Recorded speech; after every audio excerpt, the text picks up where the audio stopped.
El avión que debía ir de Bogotá a Cali se desintegró en el aire cuando apenas sobrevolaba las laderas de Soacha. Otras 3 personas murieron en tierra por impactos de los fragmentos y bolas de fuego que caían del cielo. Estaba arrancando la semana, eran las primeras horas de la mañana. Un lunes muy temprano, un lunes muy de colegio, tenía 12 años y sonaba mucho el teléfono y yo sentía como mucha alteración en el día a día normal de un lunes cotidiano. Y mi madre tenía el volumen de la radio muy alto y empezaron a nombrar que había pasado una cosa tremenda con un avión que se había caído, decían. Recuerdo perfectamente el maestro Yamid Amat leyendo una lista alfabética de víctimas mortales del siniestro Avianca. Y como es normal, entre los primeros que mencionó por el orden alfabético estaba Arellano y era mi padre. Y yo empecé a entender que algo terrible había pasado. Lo que resultó de allí prácticamente pedazos de humanidad de personas que eran irreconocibles. Pero cuando se hicieron las entregas de los restos, en la noche viajamos a Cali y ya ahí en los días sucesivos pues se surtieron las honras fúnebres, exequias y demás actividades. Era la época del pavor general por las bombas indiscriminadas del narcoterrorismo, pero un avión que volara en 1000 pedazos no se había visto nunca. En ese momento no teníamos a la fiscalía, se llamaban jueces de instrucción criminal y el juez de instrucción criminal de su momento pues empezó a adelantar investigaciones con base en lo que pasaba en ese momento, que era el terrorismo del narcotráfico de Pablo Escobar. ¿Usted se hizo abogado para investigar lo que pasó? Pues yo no sé si para investigar lo que pasó, pero sí me hice abogado gracias a lo que pasó. Yo me perfilaba como artista y estudié música, pero después estudié Derecho, porque sí sentí ese llamado de un poco del dolor y de la injusticia y de querer encontrar respuestas reales y acertadas sobre un hecho tan doloroso y tan trágico. Pero a pesar de la magnitud del suceso, la investigación nunca tuvo avances importantes. La justicia de la Colombia de los años 80 cojea y nunca llega. Esta es una investigación que no avanza. Está en investigación preliminar, lo cual es vergonzoso para un Estado de Derecho. Que un crimen de este talante pues, esté en indagación preliminar luego de tantos años. Este es el rótulo, digamos, que ha mantenido sobre esa mentira durante 36 años a la nación y al mundo entero. Entonces, básicamente este es el tipo penal sobre el cual se ha desarrollado la hipótesis oficial, que reitero, no es la hipótesis real. Desde el primer momento, la hipótesis oficial ha sido que Pablo Escobar fue quien derribó el avión con una bomba interna que detonó poco después del despegue. Pero el genio del mal nunca dijo ni mu sobre semejante barbaridad. Pablo Escobar era feliz y se regodeaba atribuyéndose los crímenes que perpetraba. Recordemos el caso del DAS, recordemos el caso del Espectador, recordemos el caso del secuestro de Diana Turbay y así infinidad de actos terroristas lamentables que tuvimos que padecer en esas décadas de los 80 y los 90, en donde Escobar era el protagonista y era orgullosamente protagonista de esos crímenes en los que se autoincriminaba y se atribuía para justamente obtener el sometimiento de las instituciones en busca de su no extradición. Como murieron unos ciudadanos norteamericanos allí, también digamos que asumió cierta competencia el gobierno del entonces presidente George W. Bush y su oficina del FBI para adelantar las pruebas técnicas, científicas y de laboratorio que hubiera lugar para establecer una hipótesis que se acercara a la realidad de los hechos. El caso ya habría prescrito, de no ser porque Federico Arellano, empeñado en que se haga justicia,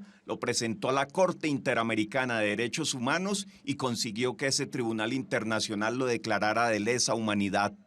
En 2009 logré que se elevara al rango de lesa humanidad. Por consecuencia, es un delito que es imprescriptible, es decir, que tiene vida eterna. Consultando aquí y allá, Federico también averiguó qué había investigado el FBI, dado los 2 ciudadanos gringos que fallecieron. El informe goza de reserva y es un documento que es información clasificada del Estado americano. Y lo que encontró es trascendental al punto que reformularía el caso. La hipótesis de nosotros es la que está sustentada en el informe del FBI de su momento, que establece que lo que allí hubo fue el impacto de un misil y no un atentado terrorista ni bomba alguna. En el 89, el FBI envió un experto explosivista para analizar los fragmentos del avión en Soacha. El perito, con lo más avanzado de la ciencia, elaboró un informe hasta ahora desconocido en Colombia. Es un documento legal que será aportado en el momento de la prueba donde el señor Fred Whitehurst sustente el documento con su testimonio. Es decir, va a ser una prueba mixta, documental y sustentada con el testimonio del señor agente del FBI. Básicamente, en resumen, lo que le puedo decir es, luego de haberse surtido los exámenes, las pruebas técnicas, periciales, científicas, de un laboratorio tan prestigioso que sin duda para mí debe ser el de mayor credibilidad en el planeta, como es el FBI, arrojó el resultado de que lo que allí hubo eran componentes químicos y físicos que integran la ojiva del misil como tal. Es decir, esto deja sin ningún sustento la posibilidad de una bomba. Federico asegura que el informe se basa en análisis de rastros químicos hallados en fragmentos de la aeronave y que lo que hubo no fue una explosión, sino una implosión por cuenta de un misil lanzado desde Indumil en Soacha.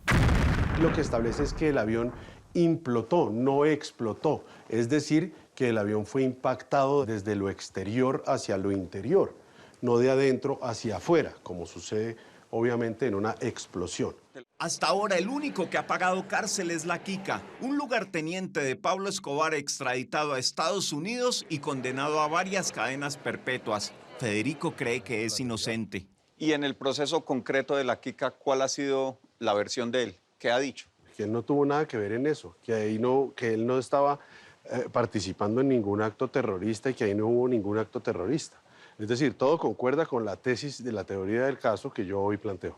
Se ha dicho que supuestamente Pablo Escobar voló el avión porque allí viajaría César Gaviria. El expresidente, en su libro de memorias Entrelazados, dice que su equipo de escoltas había apartado cupo en ese vuelo, pero por seguridad el plan cambió.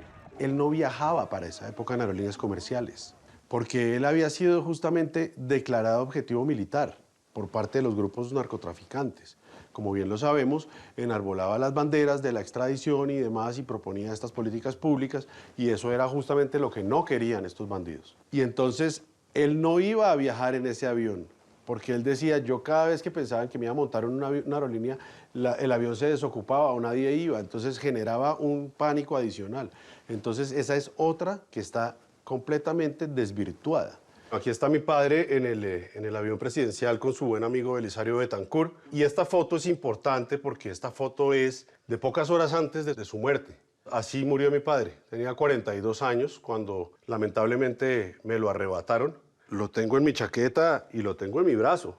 Hasta tatuado lo tengo su firma. Cali es una mujer. Ese fue su último trabajo discográfico con Sonolux.